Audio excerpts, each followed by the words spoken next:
Muy buenos días, mi nombre es María José Guerra, estudiante de primer año de Derecho. En esta oportunidad les voy a hablar sobre las etapas que regían el derecho romano, que se divide en tres. En la época monárquica, aunque hay autores que no se han puesto de acuerdo en cuanto a cómo ocurrieron las cosas en aquellos siglos, la gran mayoría se basa en la historia de Rómulo y de Remo, unos hermanos que fueron abandonados a la orilla del río Tíber y en su llanto fueron oídos y socorridos por una loba, la cual los alimentó y los cuidó como que si fueran sus hijos. Conforme pasaban los años, Rómulo y Remo crecían, tomando cada cual su camino, pero a lo largo de este andar, Rómulo terminó con la vida de Remo, camino, pero a lo largo de este andar, Rómulo terminó con la vida de Remo, para así poder reinar o tomar dicho mandato él.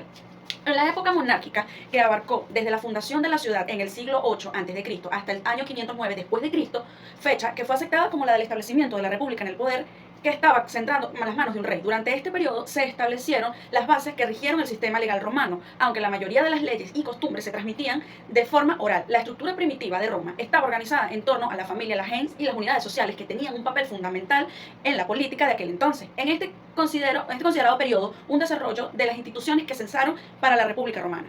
Posteriormente hablaremos sobre los patricios, los clientes y los plebeyos. La diferencia entre estos tres términos es que los patricios eran miembros de las familias aristócratas romanas, que gozaban de buenos beneficios tanto sociales como económicos y políticos, y los plebeyos, quienes eran la clase baja, pues no gozaban de este tipo de beneficios. A diferencia de los clientes que sí gozaban con el beneficio o el respaldo, por así decirlo, de los patricios, que brindaban su apoyo. Los patricios, entre sus beneficios, tenían acceso a cargos públicos y a la participación en el Senado. Los plebeyos vivían en constante lucha porque se les fueran tomando las mismas igualdades legal y política, siendo así la estructura social romana compleja, influyendo de manera significativa en el desarrollo del derecho romano. Cuando hablamos sobre el rey, el Senado, los comicios y los colegios sacerdotales, tenemos una amplia diferenciación en cuanto a que las organizaciones políticas de la antigua Roma se centraban en las instituciones claves como el rey, el senado y los comicios y los colegios sacerdotales. Estas fueron estructuras políticas que desempeñaron un papel sumamente fundamental en la gobernanza de Roma y en la evolución de su sistema legal. En la fundamentación de su destacada autoridad y funciones dentro del sistema político romano ejercieron cargos ejecutivos, legislativos y judiciales en la administración de la justicia. El Senado es otra institución en la aristocracia romana, ya que asesoraba a los magistrados y tenía un importante papel en la toma de decisiones, tanto políticas como dentro de las leyes. Por otro lado, los comicios o asambleas populares, también conocidas, fueron parte fundamental del sistema político romano. A través de él, los ciudadanos tenían la oportunidad de participar en la política y en la elección de las magistraturas. Cuando hablamos del Servicio Tulio, esta fue una reforma militar implementada por el rey romano Servicio Tulio, que fue una medida significativa que transformó el sistema de regulamiento y estructura del servicio romano en el siglo VI a.C. Esta reforma, conocida como la Reforma Serviana, tuvo un impacto duradero en la organización y eficacia del ejercicio romano en la sociedad en conjunto. Antes de la reforma del servicio tulio, el ejército romano estaba compuesto principalmente por las clases aristócratas, que estaban obligadas a servir en la milicia como parte de su deber cívico y social. Sin embargo, esta estructura excluía a los ciudadanos más pobres y a las sociedades romanas. La reforma de Tulio informó e introdujo cambios significativos para abordar esta desigualdad y fortalecer el ejercicio romano. Una de las innovaciones más importantes de la reforma del servicio tulio fue la creación de un sistema de reclutamiento basado en la propiedad de la tierra. Según esta reforma, se establecieron 5 clases censales basadas en la riqueza de los ciudadanos romanos y se requería que cada clase proporcionara un cierto número de soldados equipados para el ejército.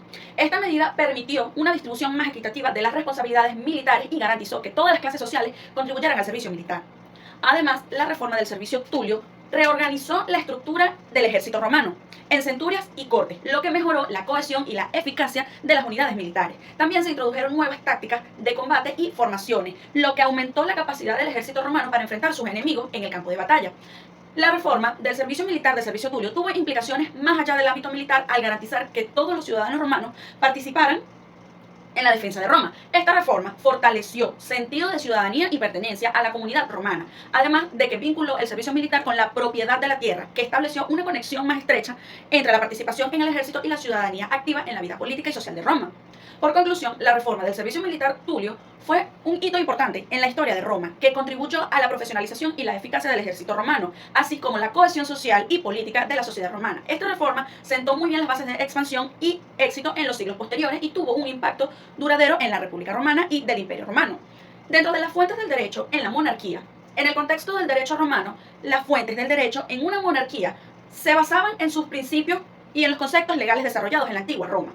Algunas de las principales fuentes del derecho romano en una monarquía podrían ser, que las vamos a hablar más adelante también, la ley de las 12 tablas. Esta fuente fue una de las primeras codificaciones del derecho romano y estableció principios legales básicos en una monarquía influenciada por el derecho romano, y esta ley puede ser considerada como una fuente fundamental del derecho hasta hoy en día. Los edictos del monarca. El monarca puede emitir edictos que contengan normas y reglamentos legales. Pueden abundar asuntos específicos, proporcionar orientación adicional sobre la aplicación de la ley en la monarquía. Dentro de la jurisprudencia romana, la jurisprudencia se basa en las decisiones judiciales previas y en la interpretación de los juristas romanos. Estos procedentes y opiniones legales pueden ser consideradas como fuente importante del derecho en una monarquía influenciada por el derecho romano. Y dentro de las costumbres romanas, la costumbre también puede ser una fuente del derecho basada en el derecho romano. Las prácticas y normas sociales establecidas en la antigua Roma pueden influir de manera considerable en las decisiones legales, ya que dentro de las leyes imperiales, una monarquía basada en el derecho romano, las leyes promulgadas por el Senado, por el monarca, pueden ser consideradas como fuentes del derecho. Estas leyes pudieran abordar una amplia gama de asuntos legales y tener un impacto significativo en la sociedad y la administración de justicia. Es muy importante tener en cuenta que estas fuentes del derecho romano en una monarquía pueden variar según el contexto histórico y la influencia que tiene el derecho romano en el sistema legal en cuestión. Además, las fuentes del derecho pueden ser complementadas por otras fuentes como la doctrina, la equidad y dependiendo del sistema legal específico. Dentro de las leyes regias y las costumbres, en la época monárquica del derecho romano, las costumbres, las leyes, desempeñaban un papel fundamental en la regulación y el gobierno. En las costumbres eran normas no escritas que se transmitían de generación en generación y que regían el comportamiento diverso de las personas y en las situaciones. Estas costumbres tenían un fuerte arraigo en la sociedad romana y eran consideradas como una fuente primaria de derecho. Siendo así que, por otro lado, las leyes regían decretos y disposiciones emitidas por los reyes romanos para regular distintos aspectos en la vida antigua en Roma. Estas leyes abarcadas fueron cuestiones y gobierno de administración hasta asuntos civiles y penales. Aunque las costumbres y las leyes regias eran importantes en la época monárquica del derecho romano, cabe destacar que existía un sistema legal codificado o uniforme en este momento. La ley se basaba principalmente en la voluntad del rey y en las tradiciones de la sociedad romana. Ahora bien, hablando de la República. Durante la República Romana hubo una lucha social entre los patricios y los plebeyos. Los patricios eran los de clase alta y de clase, por así decirlo, dominante y aristócrata de la sociedad romana, mientras que los plebeyos eran la mayoría de la población, pero no tenían los mismos derechos y privilegios que los patricios.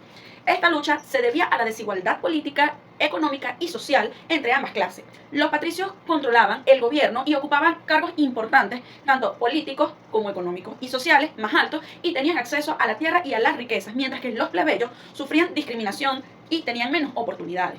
Dentro del tribunado de la plebe fue una institución creada para la protección y la defensa de los derechos e intereses de los plebeyos. Los tribunos de la plebe eran funcionarios electos por los plebeyos y tenían el poder de voto sobre las decisiones de los magistrados, Además, los patricios tenían la capacidad de convocar asambleas y proponer leyes en beneficio de los plebeyos.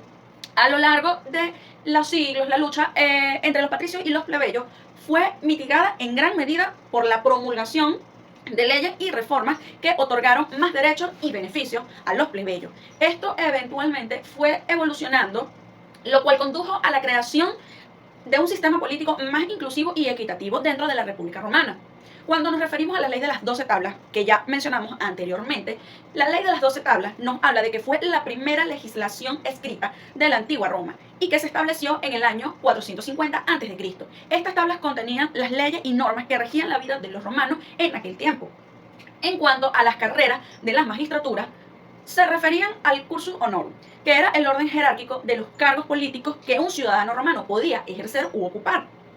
O sea, eran altos cargos que ocupaban y ejercían dentro de la política y de las leyes. Este sistema establecía una serie de pasos o etapas que debían seguirse para alcanzar los cargos más altos en el gobierno.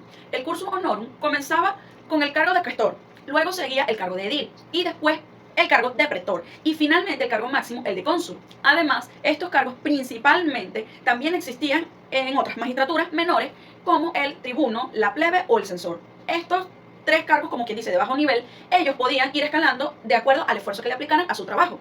Estas carreras políticas eran consideradas un honor y una forma de ascenso social en la antigua Roma, ya que los ciudadanos debían cumplir con ciertos requisitos y cierta experiencia previa para poder acceder al cargo, además del desempeño, como ya lo mencioné, que debían ponerle en su desenvolvimiento y en su trabajo para tener un éxito en el cargo, que podría abrir las puertas a cargos superiores en el cursus honorum. También es muy importante destacar que el cursus honorum no era obligatorio, pero era altamente valorado y esperado de los ciudadanos romanos de clase alta que deseaban tener una carrera política exitosa. Dentro de las magistraturas republicanas, en la República Romana existían dos tipos de magistraturas, las ordinarias y las extraordinarias. Las magistraturas ordinarias eran los cargos políticos que se desempeñaban de manera regular y que tenían funciones específicas en la administración de Estado. Estas magistraturas se dividían en dos categorías, curules y no curules. Cuando hablamos de las magistraturas curules y no curules, también tenemos que existían las magistraturas mayores y menores. Las magistraturas mayores eran los cargos más altos y prestigiosos como el consulado y la pretura. Estos cargos tenían mayores responsabilidades y poderes.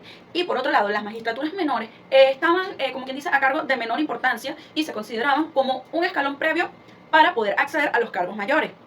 En resumen, por cuanto a lo que se trata de las magistraturas curules y no curules, mayores y menores, en la República Romana, las magistraturas se dividían en ordinarias y extraordinarias, curules y no curules, mayores y menores.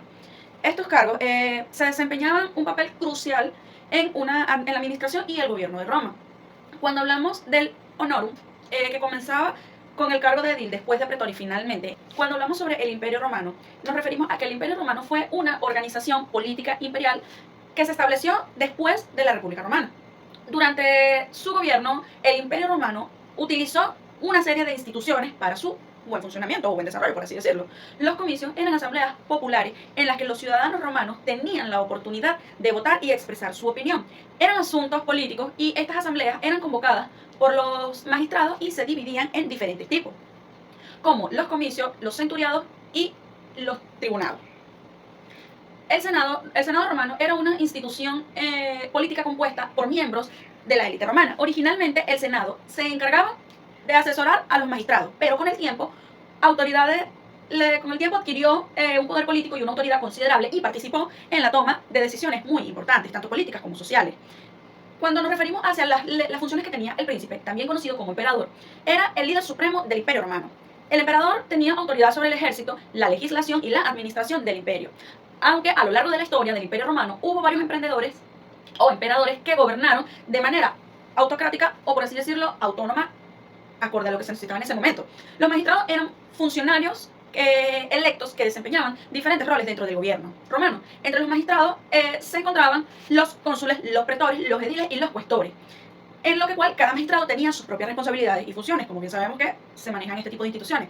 Estas instituciones y cargos políticos jugaron un papel sumamente fundamental en la organización y el funcionamiento del Imperio Romano. Cuando nos referimos a la reforma constitucional de Diocleciano y Constantino, tenemos que en esta se causó una división,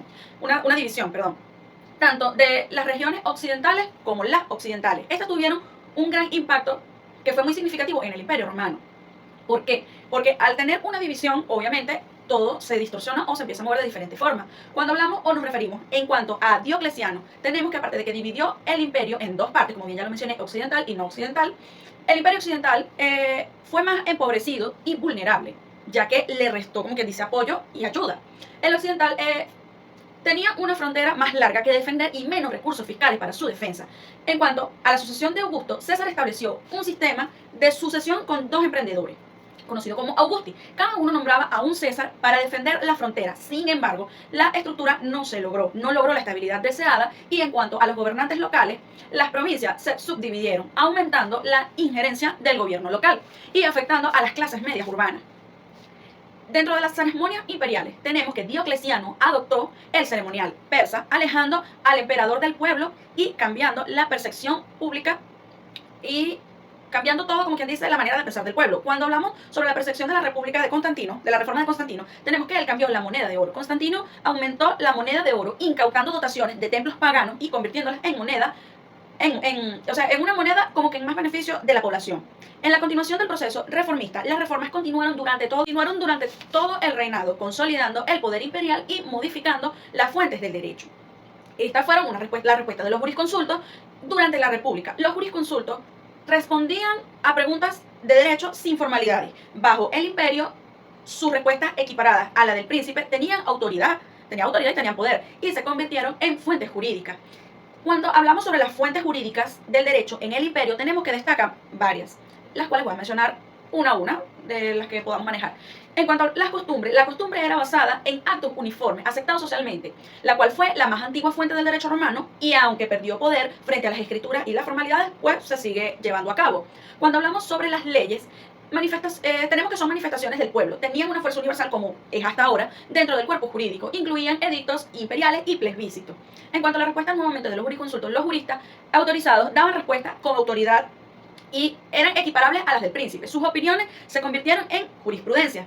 Los jurisconsultos romanos eran maestros que enseñaban en escuelas y defendían las opiniones con pasión, pues su legado se sigue llevando a cabo, sigue influyendo en el derecho hasta hoy en día, porque todavía en el derecho nos basamos y tenemos base en cuanto a las jurisprudencias. El Código del Justiniano. El Código Justiniano, también conocido como el Corpus Iuris Civilis, fue una codificación del derecho romano llevada a cabo por el emperador bizantino Justiniano en el siglo VI después de Cristo. Esta recopilación de leyes y normas se convirtió en uno de los pilares fundamentales de la civilización occidental y tuvo un impacto duradero en la historia jurídica. Se refiere al Corpus Iuris Civilis, que incluyó el Codex Repetitae Paeletionis, una elección de edictos imperiales. La Digesta Sive Pandactae fue una compilación de opiniones de expertos. Las Institutas fue un manual introductorio al derecho, que es lo que manejamos también hoy en día. Las Novellae Constitutiones son nuevas leyes promulgadas por Justiniano. Este corpus no solo influyó en el derecho bizantino, sino que durante más de 900 años fueron sus leyes las que siguen siendo relevantes en muchos sistemas jurídicos occidentales hasta hoy en día. Por eso es que cuando emprendemos el camino del derecho nos vamos hasta sus antepasados para poder saber en dónde estamos parados hoy en día en cuanto al sistema jurídico y legal. Por fuentes del derecho en el imperio tenemos que las costumbres eran basadas en actos uniformes, aceptados socialmente por la más antigua fuente del derecho romano, aunque perdió poder frente a la escritura y las formalidades. Tenemos que las leyes eran y son manifestaciones del pueblo que tenían fuerza universal dentro del cuerpo jurídico. Estos incluían edictos imperiales y plebiscitos. Esta fue mi exposición. Espero sea de su agrado. Muchas gracias.